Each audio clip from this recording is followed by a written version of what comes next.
Di sebuah desa kecil, ada sebuah rumah tua yang sudah lama ditinggalkan. Rumah itu berdiri di ujung jalan, jauh dari rumah-rumah lain, dikelilingi oleh hutan lebat yang menambah kesan angker pada rumah tersebut.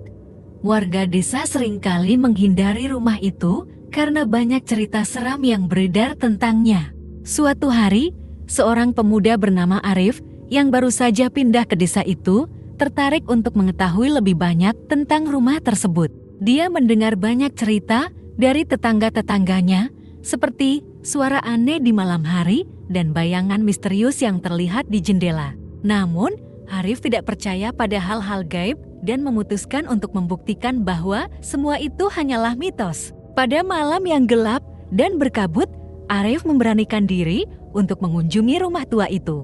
Dengan membawa senter dan ponsel, dia mulai memasuki halaman rumah yang dipenuhi semak belukar. Saat dia mendekati pintu depan, dia merasakan hawa dingin yang membuat bulu kuduknya merinding. Namun, dia tetap melangkah masuk. Di dalam rumah, suasana semakin mencekam.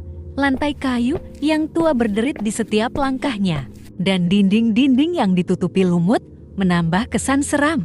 Saat Arif berjalan dari satu ruangan ke ruangan lain, dia menemukan banyak barang-barang antik yang tertinggal, seolah-olah pemiliknya meninggalkan rumah dengan tergesa-gesa. Tiba-tiba, Arif mendengar suara langkah kaki di lantai atas.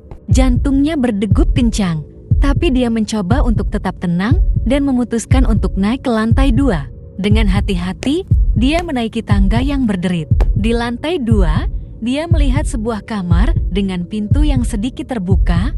Dari celah pintu, dia bisa melihat cahaya samar yang bergerak. Arif mendorong pintu itu dan masuk ke dalam kamar.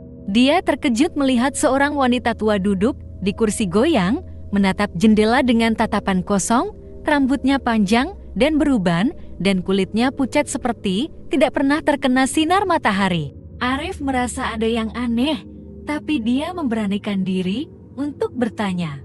"Siapa Anda? Apa yang Anda lakukan di sini?" Tanya Arif dengan suara bergetar. Wanita tua itu perlahan berbalik dan menatap Arif dengan mata yang kosong. "Aku adalah pemilik rumah ini," jawabnya dengan suara serak. "Aku sudah lama menunggu seseorang datang." "Kenapa Anda menunggu? Apa yang terjadi di sini?"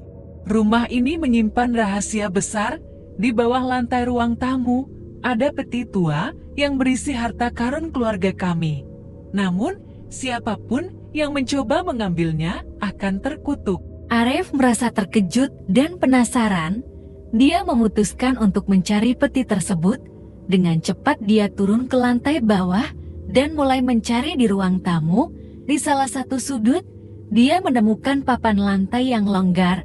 Setelah membuka papan lantai itu, dia melihat sebuah peti tua yang terkubur. Saat Arif mencoba membuka peti itu, tiba-tiba suasana rumah menjadi semakin dingin. Suara bisikan aneh terdengar di sekelilingnya, dan bayangan hitam mulai bermunculan dari dinding. Arif merasakan ketakutan yang luar biasa, tapi dia terus berusaha membuka peti tersebut. Ketika peti akhirnya terbuka, Arif menemukan tumpukan emas dan perhiasan yang berkilauan. Namun, saat dia mengambil satu keping emas, bayangan hitam itu langsung menyerangnya. Arif terjatuh dan merasa seluruh tubuhnya kaku. Perlahan, kesadarannya mulai menghilang dan suara terakhir yang dia dengar adalah tawa wanita tua itu. Esok harinya, warga desa menemukan rumah tua itu kembali kosong. Namun kali ini, ada satu hal yang berbeda. Arif tidak pernah ditemukan dan rumah itu kini lebih angker dari sebelumnya. Warga desa percaya bahwa roh Arif kini menjadi bagian dari kutukan rumah tua itu, menjaga harta karun yang tidak boleh diambil oleh siapapun.